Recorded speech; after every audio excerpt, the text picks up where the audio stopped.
The year-end gala at the Chicago Board of Trade buzzed with the high-stakes energy of Illinois' top agricultural tycoons and influential power players. I am Miriam, a 42-year-old woman who spent the last 2 decades building this empire from the ground up while staying hidden in the shadows of my marriage. As the crystal chandeliers flickered above us, my husband Clifford stepped onto the grand stage to make an announcement that would shatter my world in front of 500 elite guests. He looked directly at his young assistant and declared that Mallory would be the new chief operating officer, officially stripping me of the very position I had spent my entire life perfecting. To twist the knife further, he publicly presented her with the gold-plated keys to the lakefront penthouse on Michigan Avenue, which was the one property I had dreamed of owning for years. When I stepped forward to confront him amidst the stunned silence of the ballroom, Clifford merely let out a cold, dismissive laugh that echoed through the hall. He looked me in the eye and stated firmly that such a prestigious residence was reserved for someone with actual professional talent, rather than a domestic housewife who only knew how to drain his bank accounts. The humiliation was absolute, as he stood there, mocking my contributions before the entire staff, while Mallory smirked by his side with the keys clutched in her hand. I forced myself to remain perfectly calm despite the burning betrayal, because I knew something that his arrogance had completely blinded him to regarding the true legal ownership of this company. Clifford believed he was finally rid of me, yet he had forgotten one critical detail about who actually controlled the ground beneath his feet. If you have ever been discarded and belittled by the person you loved most in the world, please subscribe now to see how I turned my silence into a devastating legal strike to reclaim my justice. This penthouse is for someone with real competence, not for a trophy housewife who does nothing but spend my hard-earned money. I stepped out of the gala hall and felt the sub-zero chill of the Chicago winter seeping into my skin. The freezing wind off Lake Michigan whipped through my evening gown as I struggled to process the public humiliation that Clifford had just inflicted upon me. Before I could even reach the parking valet, my older brother Arthur suddenly blocked my path at the emergency exit with a look of cold indifference. He stood there firmly while declaring that he fully supported Clifford's decision to remove me from the executive board of our family company. Arthur looked me in the eye and mocked my lack of leadership skills by comparing me unfavorably to our late father. He suggested that I should simply be grateful for the meager monthly allowance Clifford intended to provide for my basic needs. It became clear that my own flesh and blood had been conspiring with my husband to strip away everything I helped build. The betrayal deepened when I reached for my purse to call a car, only to discover that my black credit card had been deactivated. I tried to use my digital office key to re-enter the building for my personal belongings, but the system flashed a bright red rejection. Clifford had clearly issued orders to neutralize my access across all corporate platforms hours before the gala even started. 2 massive security guards approached me on the sidewalk and demanded that I hand over my employee identification badge immediately. They informed me that they were instructed to escort me off the company premises to maintain a professional image for the remaining guests. I felt like a criminal in the very place where my father's name was still engraved on the marble walls above the entrance. Just as the weight of the situation began to crush my spirit, my best friend Gwen pulled up to the curb in her SUV. She had witnessed the entire scene from the shadows of the ballroom and rushed out to provide the emotional support I desperately needed. Gwen didn't say much as she helped me into the passenger seat, but her presence alone kept me from collapsing on the icy pavement. We drove away from the glowing lights of the Board of Trade while she listened to my shaky explanation of the night's events. She drove me toward my home in total silence, offering a quiet strength that felt like the only stable thing left in my crumbling world. I leaned my head against the cold window and watched the city lights blur into streaks of gray and yellow. As soon as I walked through my front door, I grabbed the landline to call my daughter Sienna, who was away at her university dormitory. My heart sank when she answered the phone in tears, explaining that her tuition payment portal had suddenly been locked. Clifford had followed through on his threats by freezing her academic accounts to force my complete submission to his legal demands. He was using our daughter as a pawn in his power game, proving that his cruelty knew no boundaries when it came to protecting his new empire. I promised Sienna that I would fix everything, even though I had no idea how I would bypass the financial walls Clifford had built around us. I sat alone in the dark living room and realized that the war had moved far beyond the boardroom and into the very heart of my family. Early the next morning, I returned to the headquarters building using a secret service entrance that only the core members of my family ever knew existed. I moved through the dim maintenance corridor that Dad had constructed decades ago for emergency access long before Clifford had ever stepped foot into this company. My heart hammered against my ribs as I reached the heavy steel door leading directly into the central server room located behind the executive wing. I pulled out the backup access key that Dad had entrusted to me for safekeeping and inserted it into the secondary manual override slot with trembling fingers. To my absolute relief, the ancient mechanical lock clicked open and allowed me to slip inside the cold, humming chamber without triggering any of the modern motion sensors.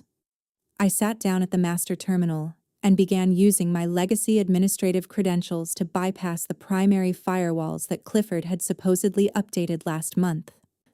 This password still works. Clifford must have been too arrogant to forget who actually designed this entire security system. I whispered to the empty room while the monitor glowed blue. I navigated through the encrypted accounting layers and immediately started extracting sensitive financial data that had been hidden from the General Board of Directors. The deeper I dug into the digital ledgers, the more horrified I became at the sheer scale of the corruption happening under my own roof. I discovered that Mallory had been systematically collaborating with Clifford to inflate the costs of raw grain inputs by nearly 30% over the past 2 quarters. The internal audit records confirmed that they had successfully embezzled more than $2 million from the corporate general fund through a network of shell companies. I watched in stunned silence as the bank statements revealed Clifford had used this stolen money to make the final payments on that luxury Michigan Avenue penthouse.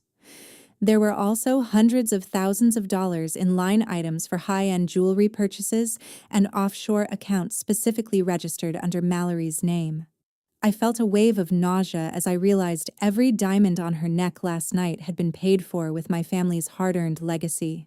My hands worked quickly as I began secretly copying the complete list of institutional shareholders who were currently planning to exit the corporation due to Clifford's mismanagement.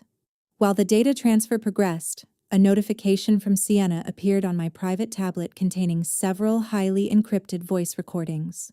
She had managed to intercept a series of secret conversations between Clifford and Arthur regarding a plot to permanently remove me from the estate inheritance left by Mom. Their voices sounded chillingly casual as they discussed the legal loopholes they intended to use to invalidate my claims to the family's remaining ancestral lands. It was a calculated betrayal that went far beyond mere business politics because they were actively trying to erase my existence from my own family history. I felt a cold resolve harden within me as I watched the progress bar finally reach 100% on my portable hard drive. I carefully wiped my digital footprint from the system logs and prepared to leave before the morning IT shift arrived for their early rounds. I exited through the same secret corridor and felt the heavy weight of the drive in my pocket as a symbol of my new leverage. Every file I had collected was a nail in the coffin of Clifford's career and a chance to restore the honor of the name Dad had spent his life building. I walked toward the exit with a steady pulse because the truth was now firmly in my possession for the first time in years. I left the building just as the first rays of the Chicago sun began to reflect off the glass facade of the office towers. The evidence I carried was enough to dismantle their entire operation, and I was finally ready to start fighting back on my own terms. 2 days after the gala, I arranged to meet Clifford at a secluded roadside diner on the outskirts of Chicago to have a final dialogue regarding our divorce. The fluorescent lights flickered over the cracked vinyl booth as he sat across from me with a look of predatory confidence that made my stomach turn. Clifford wasted no time in pushing a thick legal document across the stained table and demanded that I surrender my entire stake in the agricultural conglomerate to ensure my own peace. He leaned forward and stated that if I dared to resist or take him to court, he would use his corporate influence to systematically destroy the future design career of Sienna. The threat was delivered with such cold calculation that it became clear he no longer viewed our daughter as a human being, but rather as a strategic bargaining chip. Unknown to him, I was already recording every syllable of his extortion through a specialized high-fidelity device that Sienna had secretly installed in the lining of my coat. I kept my expression carefully neutral while Clifford bragged about how he had been in love with Mallory for years and viewed me as nothing more than an obsolete obstacle to his professional ascent. He believed that my silence could be bought with a few crumbs of alimony, yet his arrogance blinded him to the digital trap I was laying right in front of his eyes. I deliberately steered the conversation toward his upcoming business schedule to provoke him into revealing more about his secret operations.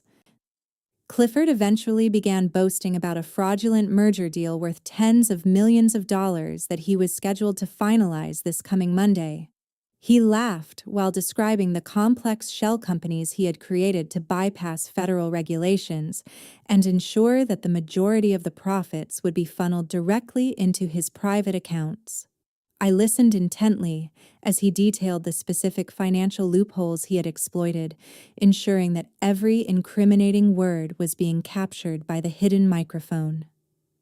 Clifford handed me a silver pen and urged me to sign the papers immediately if I wanted to protect Sienna from being blacklisted by every design firm in the state.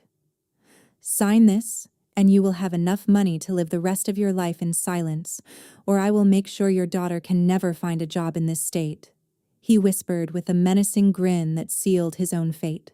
I looked at the document for a long moment before scrawling a forged signature at the bottom of the page to satisfy his desperate need for total control. Clifford snatched the papers back with a triumphant look and stood up to leave, without even offering to pay for the untouched coffee sitting between us.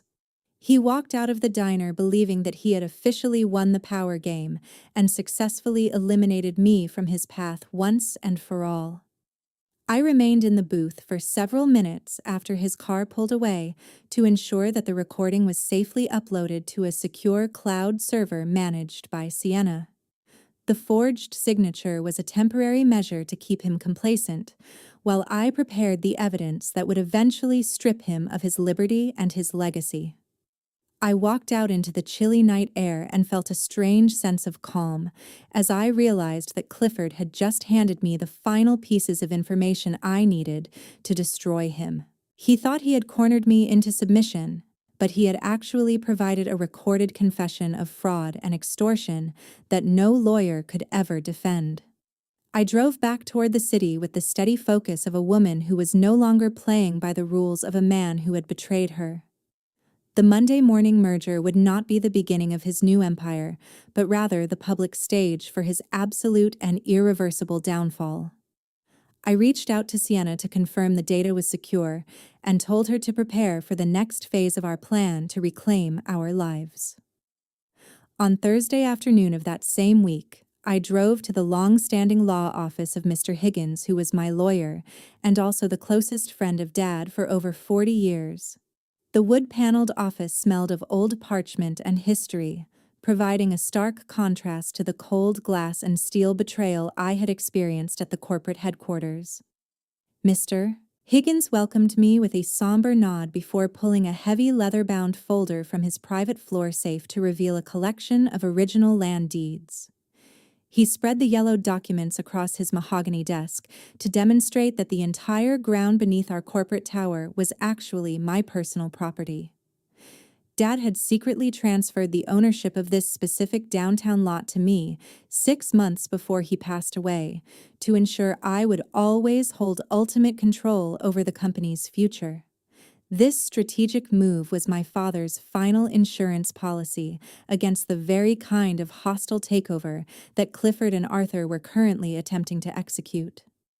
We spent the next several hours meticulously drafting an emergency eviction notice based on the fact that the primary tenant had committed gross violations of the lease's moral turpitude clauses. This land lease officially became null and void the very moment Clifford signed the order for those illegal payments to his mistress, Mr. Higgins stated, while stamping the legal documents with his official seal. The law was clear that any criminal financial activity within the building gave me the immediate right to terminate their occupancy without prior warning or a lengthy grace period. I felt a surge of cold power returning to my hands as I realized I could literally pull the floor out from under Clifford's feet. While the legal paperwork was being finalized, I began reaching out to the smaller minority shareholders who had been overlooked by Clifford's aggressive expansion plans. I organized a private video conference to inform them about the deteriorating financial state of the firm and the systematic embezzlement being carried out by Mallory.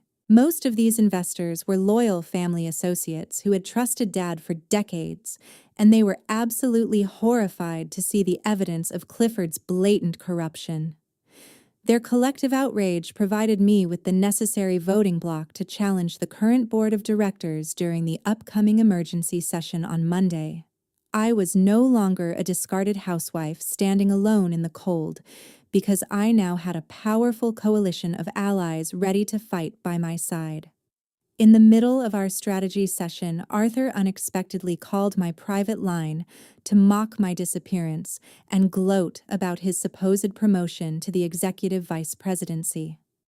I remained perfectly silent while he laughed about how I would soon be begging him for a job once Clifford finalized the new merger deal. I waited for him to finish his arrogant tirade before calmly informing him that he should probably start looking for a new office space outside of the Chicago Board of Trade District. Arthur tried to demand an explanation for my strange confidence, but I simply hung up the phone without giving him a single hint about the legal storm that was about to break. He was so distracted by his own greed that he failed to notice the massive foundation of his life was already starting to crumble. By the end of the day, I had received absolute confirmation of support from the corporation's oldest and most influential trading partners after they reviewed the mountain of evidence against Clifford. These industry veterans were disgusted by the lack of ethics displayed by the new management, and they pledged to stand with me during the transition period. I left the law office with a sense of clarity that I had not felt since the night of the gala, because the path to justice was finally visible. The documents in my briefcase were more than just paper because they represented the restoration of my family's name and the downfall of those who tried to steal it. I drove home through the evening traffic with the steady heartbeat of a woman who was finally ready to reclaim her kingdom. At exactly 8 o'clock on Monday morning, the official suspension order for the headquarters building went into immediate effect. I stood across the street and watched as a fleet of black SUVs arrived to deploy a new private security team that I had personally hired over the weekend. Clifford and Mallory arrived minutes later, appearing completely frantic when they realized that the entire existing security staff had been replaced by people who refused to recognize their executive badges. The glass entrance doors were remained locked tight by a formal court order that prohibited any unauthorized personnel from entering the premises until the land dispute was resolved. Clifford began screaming at the new guards while Mallory frantically tried to make phone calls to their legal department, but the silence from inside the building was absolute. The chaos escalated as Arthur was escorted out of his office by two technical specialists because the entire IT infrastructure and technology assets now fell under my direct administrative control. He looked disoriented and humiliated as he stood on the sidewalk with nothing but his personal briefcase, while the staff he once managed watched from the surrounding windows. Clifford's massive merger deal, which was supposed to be finalized within the hour, was abruptly canceled at the very last second by his international partners. These investors had discovered through my legal team that the corporation held no legal ownership of the ground where their production facilities were located. Without the security of the land title, the multi-million-dollar valuation of the firm evaporated instantly, leaving Clifford holding a pile of worthless contracts. Mallory attempted to access the corporate bank accounts to transfer the remaining liquid assets to her offshore accounts, but she quickly realized that every single dollar had been frozen by federal investigators. I had provided the authorities with the detailed embezzlement logs I recovered from the server room, ensuring that any movement of funds would be flagged as criminal activity. While she sat in her car staring at a locked screen, Sienna publicly released the recording of Clifford's extortionate threats directly onto the corporate homepage for every employee and shareholder to see. The sound of his cold, calculating voice promising to destroy his own daughter's career went viral within minutes, effectively obliterating his reputation in the global financial community. I watched from a safe distance as Clifford began to wail in total desperation in the middle of the very lobby he had once arrogantly claimed was his personal kingdom. His face was flushed with a mixture of rage and terror as the reality of his situation finally began to sink into his prideful mind. He turned to see me standing near the fountain and tried to lunge forward, but the security team blocked his path with cold professional efficiency. I looked him in the eye and realized that the man who had tried to discard me was now nothing more than a ghost in his own company. Without the land and without the systems, your company is now just an empty shell with zero value on the exchange floor. I stated calmly so that everyone nearby could hear the truth of his downfall. The institutional investors who had once supported Clifford began to publicly distance themselves as the news of his financial fraud spread through the trading pits.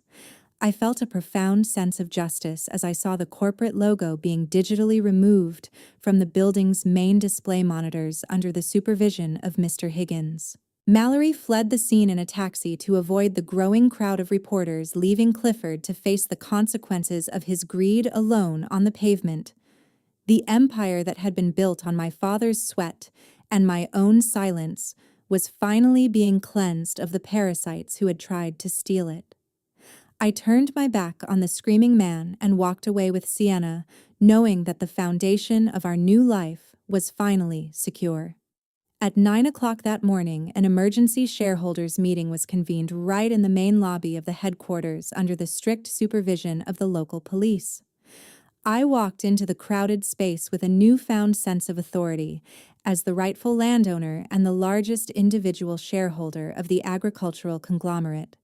The air was thick with tension as I moved toward the podium to directly demand the immediate dismissal of Clifford from his position as CEO for gross disciplinary violations. I presented the board with the conclusive evidence of his criminal extortion and the calculated mismanagement that had brought our family legacy to the brink of ruin.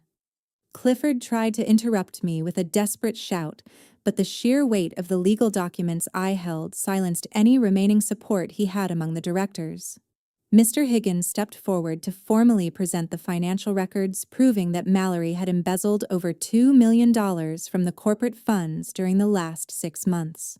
The room remained in stunned silence as the police officers moved in to place Mallory under arrest while she collapsed in a state of total emotional breakdown on the marble floor. She was led away in handcuffs in front of the very colleagues she had tried to deceive, leaving Clifford standing alone without his most loyal accomplice. Arthur attempted to provide a weak defense for his actions by claiming he was merely following orders to protect the interests of the family estate. However, the shareholders were not moved by his excuses and collectively voted to remove him from the board of directors for his treacherous role in harming the corporation. I officially took over the executive management of the company and announced a comprehensive restructuring plan designed to rescue the group from the financial collapse Clifford had caused. My strategy involved a return to the core values of transparency and ethical production that had once made my father's brand a leader in the agricultural industry. The board of directors pledged their absolute support to stand by me as I worked to restore the stock value and regain the trust of our long-term global partners. We spent the next hour finalizing the legal transitions required to stabilize our operations before the markets opened for the afternoon trading session. I could see the relief on the faces of the senior staff members who had lived in fear of Clifford's erratic and selfish leadership style. Clifford was forcibly evicted from the building by the same security team he had tried to command just a few days prior to this confrontation. He stood on the sidewalk as Mr. Higgins handed him a formal notice, stating that his luxury lakeside penthouse had been seized by the bank to cover his massive debts to the company. "The game is over, Clifford, so you should spend your remaining time explaining to your lawyers exactly where you hid the money you stole from this corporation," I told him while he stared at me with hollow eyes. He had lost his power, his mistress, and his home all within a single morning because he chose to betray the woman who helped him build his empire. Clifford realized too late that he had underestimated my resolve and the enduring strength of the legacy Dad had left behind for me to protect. The corporate board committed to working alongside me to rebuild the reputation of the company and restore the public's confidence in our ancestral agricultural brand. Sienna stood by my side as we watched the first positive reports of our management change begin to circulate through the financial news networks. We had successfully reclaimed the kingdom from the people who tried to burn it down for their own selfish gain. I felt a deep sense of peace, knowing that the justice we sought had finally been delivered in full view of the world. The transition was not just about money or power, but about honoring the history of a family that had survived the ultimate betrayal. I walked back into my office and closed the door on the past, ready to lead the company into a new era of prosperity. 3 months after those terrifying events, my life has gradually stabilized into a state of peaceful tranquility and complete financial independence. I often sit in the quiet garden that Mom once tended, reflecting on how quickly a vast empire can crumble when built on a foundation of lies and greed. Clifford is currently facing a lengthy prison sentence for multiple counts of financial fraud and has been forced to live in a cheap, rundown apartment on the outskirts of the city while awaiting his final court date. He spent years obsessing over luxury penthouses and high society status, yet he now finds himself abandoned by every professional contact he once thought he controlled. His fall from grace was absolute, serving as a bitter reminder that power stripped of integrity is nothing more than a temporary illusion. Mallory has already been sentenced to a mandatory prison term and was ordered by the judge to pay back every cent of the $2 million she embezzled from our family. Her career at the Chicago Board of Trade is officially over because no reputable firm will ever trust a woman with such a public record of betrayal and theft. I feel no malice toward her anymore, only a profound sense of relief that she can no longer poison the legacy that Dad worked so hard to build for our future. The void she left in the company has been filled by individuals who value honesty and hard work over quick, illegal profits. We have successfully re-established the conglomerate as a beacon of stability in the agricultural sector by sharing our renewed profits fairly with the loyal employees who stood by me during the darkest hours of the transition. Sienna has recently graduated with honors and has officially stepped into her new role as the creative director of the company, proving herself to be a worthy successor to our family name. She brings a fresh perspective to our branding strategies while maintaining the core principles of quality and tradition that defined my father's original vision. Watching her lead meetings with confidence and grace is the greatest reward I could have ever asked for after such a brutal struggle for survival. We have managed to turn a story of betrayal into a lesson about resilience and the importance of protecting one's heritage from those who would seek to exploit it. Our family is finally whole again, anchored by a business that thrives on trust rather than fear or manipulation. I look toward the future with a steady heart, knowing that the empire is finally in safe hands and our lives are governed by our own choices. Today's story might make many of us pause for a moment to re-examine the relationships around us. Miriam's story is not just a script about revenge, It is a wake-up call about the independence of women in marriage. My perspective is this: never hand over the keys to your life to anyone. Because when greed takes over, a dozen years of affection can easily be turned into a weapon to attack you. Modern women can be a support system, but they must never be a blindly loyal one. Legal knowledge and financial control are the iron armor that protects you from the storms of life. If you were in a situation where both your husband and brother betrayed you at a gala, would you be calm enough to plan a counterattack like Miriam, or would you have a more drastic approach? Leave a comment below so we can discuss it together. I sincerely thank you for listening until the very end. Don't forget to hit subscribe so you don't miss out on the next meaningful stories.